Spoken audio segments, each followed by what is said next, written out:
नमस्कार दोस्तों, आप सबों का स्वागत है सर्वेश क्लासेस के जी। Hit the target easy to learn.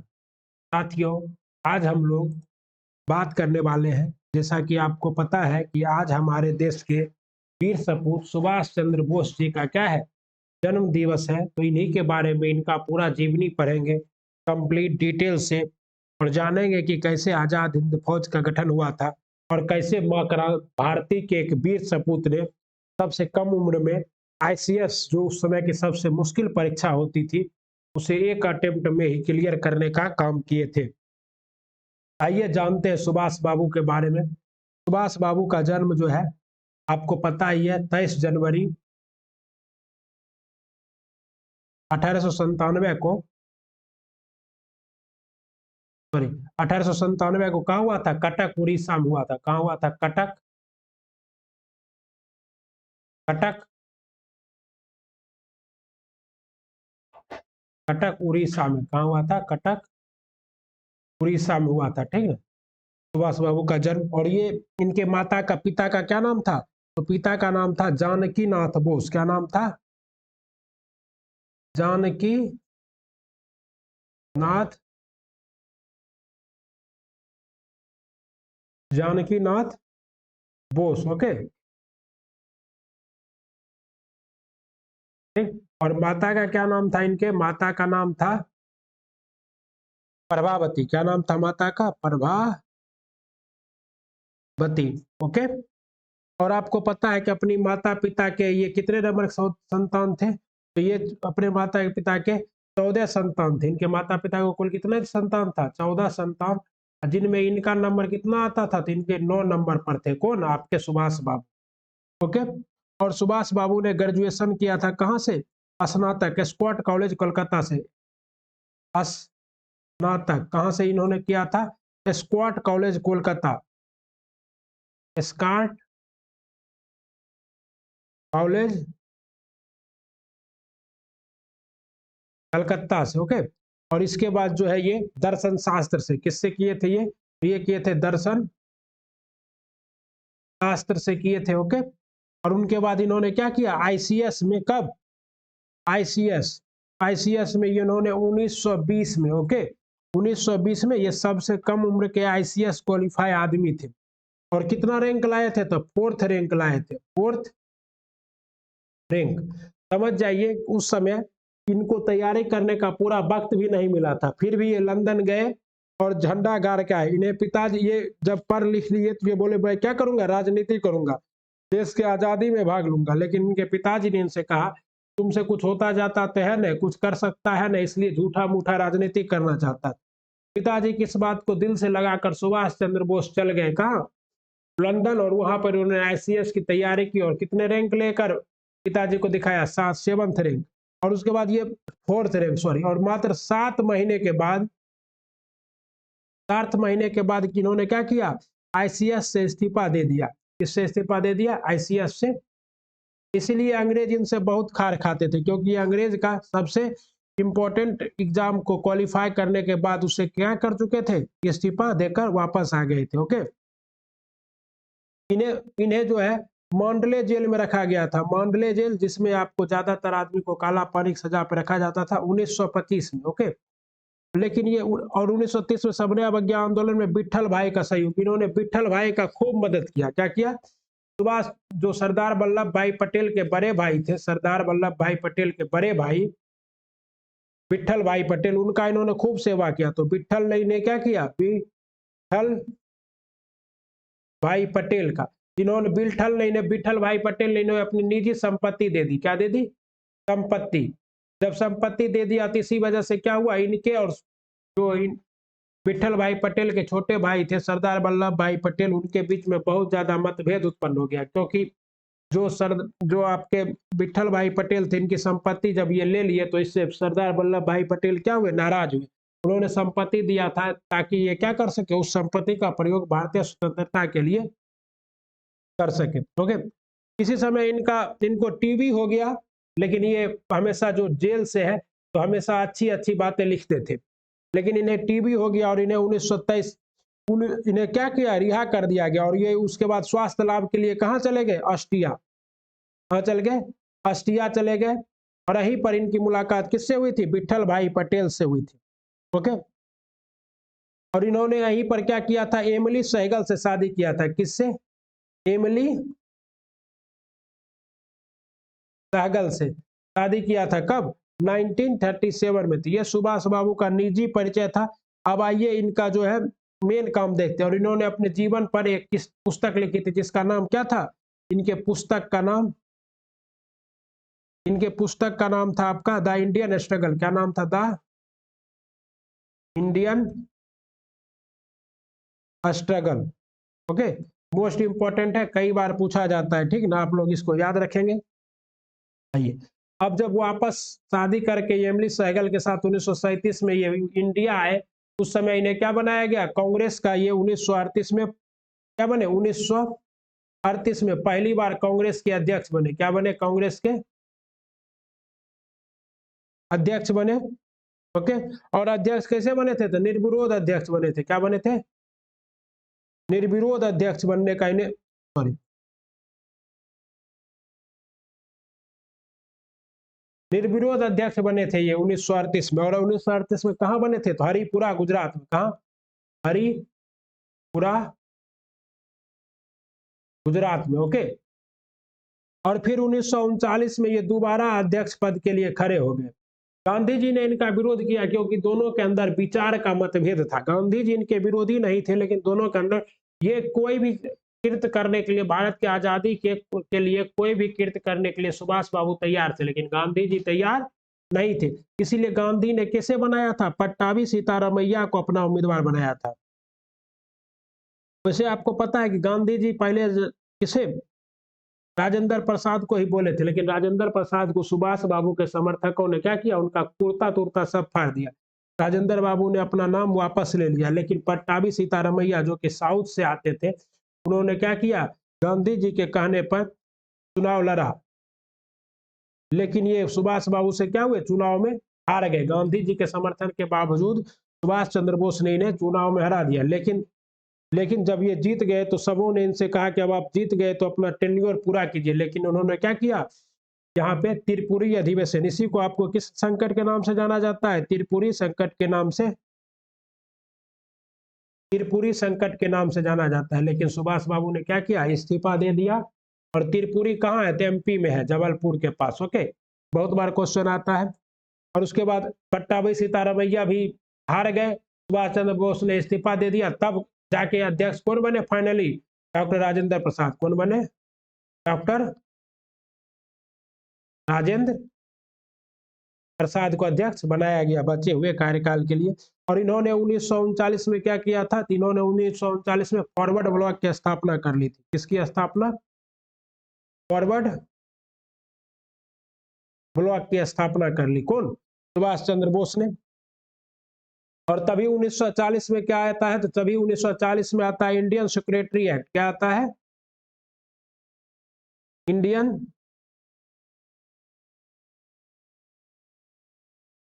Act. Okay, और इस एक्ट के तहत अंग्रेज सबसे पहले किसे गिरफ्तार करते हैं, सुभाष चंद्र बोस को गिरफ्तार करके कहाँ डालते हैं, प्रेसिडेंसी जेल में। कहाँ, प्रेसिडेंसी जेल, कलकत्ता में।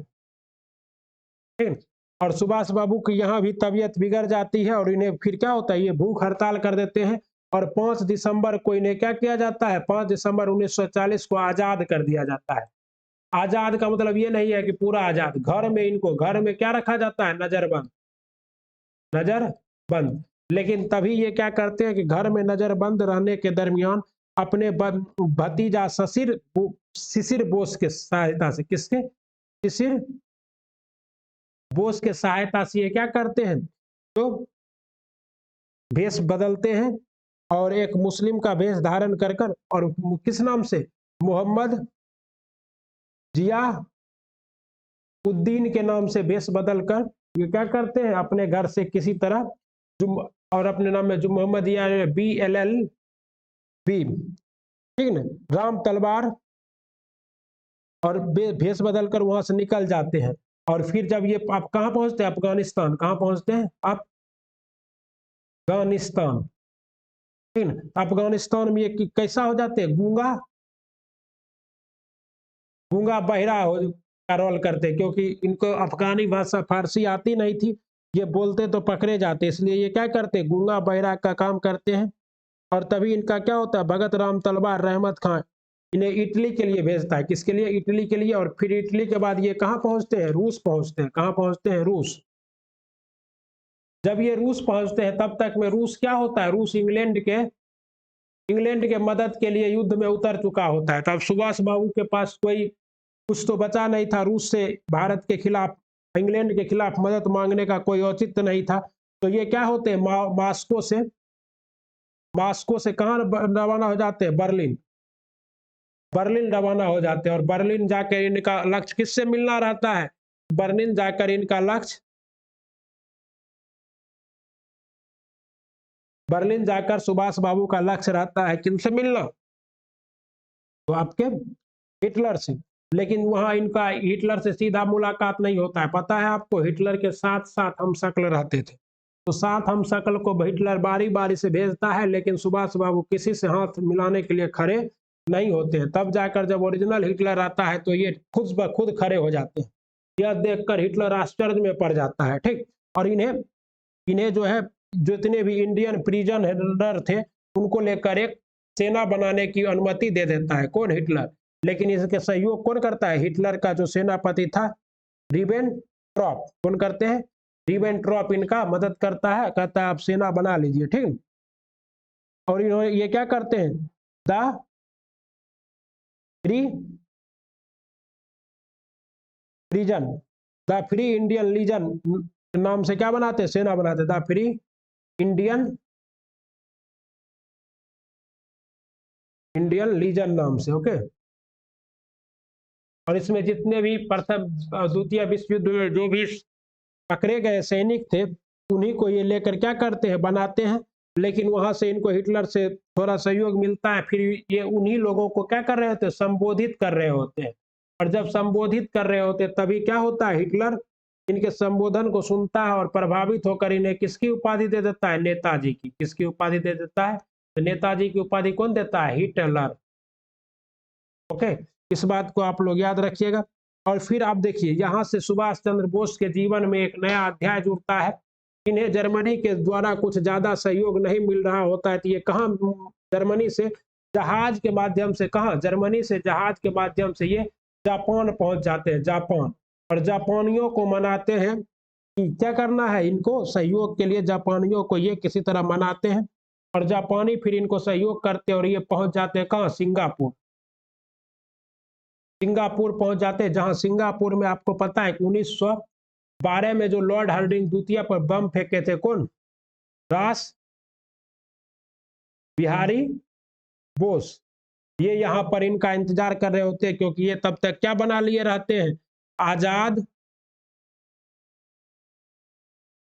हिंद फौज का गठन कर लिए रहते हैं। और इसी फौज के गठन करने में कौन, मोहन सिंह, कैप्टन मोहन सिंह, और ये रास बिहारी बोस, कैप्टन मोहन सिंह और रास बिहारी बोस मिलकर करते हैं। और 4 जुलाई 1943 को, कब, 4 जुलाई 1943 को क्या किया जाता है, इसका जो अध्यक्ष है, इसका जो सेना नायक है, उसे किसे बनाया दिया जाता है, सुभाष चंद्र बोस जी को बना दिया जाता है। और उसी दिन ये क्या करते हैं, भाषण देते हैं। और भाषण के दरमियान ये वहां पर नारा देते हैं, क्या चीज, तुम मुझे खून दो मैं तुम्हें आजादी दूंगा। इस बात से, इनके नारे में के बानी से इतना उज्ज्वलित होते हैं कि उस समय के सैनिक की सभी क्या करते हैं, अपना नस और कलाई काट कर कहते हैं, मैं दूंगा खून तो मैं दूंगा खून। वहीं पर ये नारा क्या देते हैं, दिल्ली चलो का भी नारा देते हैं। किसका नारा, दिल्ली चलो का नारा देते हैं। और फिर ये क्या करते हैं, सहयोग से भारत की आजादी के लिए काम करने लगते हैं। और इन्हें रास बिहारी बोस ने ही इसे उपाधि भी दिया था। ये सब देखकर इन्हें क्या उपाधि दिया, महानायक की उपाधि दिया था। अब सुभाष चंद्र बोस का क्या नाम हो गया, महानायक नेताजी सुभाष चंद्र बोस। 21 अक्टूबर 1943 को ये आजाद हिंद सरकार का भी गठन करते। कब, 21 अक्टूबर 1943 को किसका गठन करते हैं? आजाद हिंद सरकार का। आजाद हिंद सरकार का क्या करते हैं? गठन करते हैं सुभाष चंद्र बोस। इन्होंने भाषण में क्या कहा था? बहुत त्याग किया है अभी, पर अभी प्राणों की आहुति देना बाकी है। आजादी को आज हमें अपने शीश फल चढ़ा देने वाले पागल पुजारी की आवश्यकता है, जो अपना सिर काट के स्वाधीनता देवी को क्या करे? चढ़ा सके। तुम मुझे खून दो, मैं तुम्हें आजादी दूंगा। जय हिंद जो बाद में अभिवादन बना। जय हिंद इन्होंने ही कहा था, और जय हिंद इनका क्या बन गया? बाद में इस सेना का अभिवादन बन गया। क्या चीज? जय हिंद। ओके, तो जय हिंद का नारा अभी सुभाष चंद्र बोस। और 1943 में, कब? 1943 में ही सुभाष बाबू रेडियो से क्या कर रहे थे? अंग्रेज के खिलाफ भारतीय सेना में घुसने वाले थे, तो रेडियो से संबोधित कर रहे थे। कहाँ के रेडियो से? रंगून रेडियो से। रंगून। और इसी रेडियो से इन्होंने इनसे जब लगा कि पूरा एकदम माहौल पूरा उत्सुकता का भरा हुआ था, लोग सोच रहे थे सुभाष चंद्र बोस आएंगे और गांधी को कहेंगे कि अब आपका क्या है? खत्म हो चुका है अस्तित्व। ठीक है ना? और आपका क्या हो चुका है? अस्तित्व खत्म हो चुका है। लेकिन सुभाष चंद्र बोस तभी आते हैं और कहते हैं कि जो बापू जो कर रहे हैं वो भी देश की स्वतंत्रता के लिए जरूरी है, और मैं जो कर रहा हूं वो भी देश की स्वतंत्रता के लिए जरूरी है, और मैं देश की स्वतंत्रता के अभियान में राष्ट्रपिता का आशीर्वाद चाहता हूं। क्या चाहता हूं? राष्ट्रपिता का आशीर्वाद। तो महात्मा गांधी को राष्ट्रपिता किसने कहा था? सुभाष चंद्र बोस ने कहा था। कहां से कहा था? तो रंगून रेडियो से कहा था। कहां से कहा था? रंगून रेडियो से कहा था। ओके। और गांधी ने बदले में इसे गांधी से जब पूछा गया आप क्या कहना चाहेंगे, तो गांधी ने इन्हें देशभक्तों का देशभक्त कहा था। किसे? डॉक्टर सुभाष चंद्र बोस को गांधी ने क्या कहा था? देशभक्तों का देशभक्त। और ये 4 ब्रिगेड बनाए थे आजाद हिंद फौज में। कितना? 4 ब्रिगेड। नाम क्या रखे थे? देखिए, इनका सबसे पटरी खाता था। नाम था इनका Nehru brigade, Gandhi brigade, Subhash brigade और रानी लक्ष्मीबाई ब्रिगेड। रानी लक्ष्मीबाई ब्रिगेड। ठीक है ना? ये महिलाओं का एक मार्ग ब्रिगेड था। और जब ये क्या हुए, रॉसलैंड सुभाष चंद्र बोस और हॉलबर्ग लैंड जो कि अंडमान एंड निकोबार द्वीप समूह में है, वहां तक सुभाष चंद्र बोस क्या कर चुके थे? कब्जा कर चुके थे। तभी इन्हें क्या हुआ कि लौटना पड़ गया। आजाद हिंद फौज दिवस कब मनाया जाता है? 12 नवंबर को। कब मनाया जाता है? 12 नवंबर को आजाद हिंद फौज मनाया जाता है, दिवस मनाया जाता है 1935। 5 नवंबर से 11 नवंबर तक चला, और 11 नवंबर को क्या हो गया? समाप्त हो गया। किसी कारणवश, क्योंकि इन्हें जापान के से उतना सहयोग नहीं मिल रहा था, तो ये रुक गए और वापस चले गए। और वापस कहाँ चले गए? तो ताइवान, फॉर्मोसा। फॉर्मोसा ताइवान वापस गए, तो वहीं पर ये क्या कर रहे थे? वहीं पर ये हवाई जहाज से जा रहे थे फिर वापस मास्को। लेकिन उसी समय क्या हुआ कि इनकी हवाई जहाज फॉर्मोसा द्वीप पर 18 कब 18 अगस्त 1945 को दुर्घटनाग्रस्त हो गई, और भारत के वीर सपूत सुभाष चंद्र बोस की क्या हो गई? संदिग्ध हालात में मृत्यु हो गई, जिसका क्या कोई साक्ष्य अभी तक नहीं मिला है। बहुत सारे किदवंती कहानी भी चलती है कि इसके बाद भी सुभाष चंद्र बोस क्या रहे थे? जिंदा रहे थे। और सुभाष चंद्र बोस के गुरुजी का नाम क्या था? तो CR दास था। क्या था? CR दास था, चित्तरंजन दास। क्योंकि जब ये वापस इंडिया आए थे 1920 में, तो ये गांधी से मिले थे, और गांधी से इन्होंने 3 प्रश्न किया था तो असहयोग आंदोलन को लेकर। तो 2 प्रश्न से ये संतुष्ट थे, लेकिन एक प्रश्न से असंतुष्ट थे। तो गांधी ने इन्हें किसका नाम सुझाया था? चित्तरंजन दास का नाम सुझाया था। और इसलिए ये किसके पास गए थे? चित्तरंजन दास के पास गए थे। कौन? सुभाष चंद्र बोस। और जब ये खत्म हो गया, तो जितने भी प्रिजन सेनानी थे आजाद हिंद फौज के, उन्हें पकड़ लिया गया और उन पर लाल किले पर मुकदमा चलाया गया। कहाँ मुकदमा चलाया गया?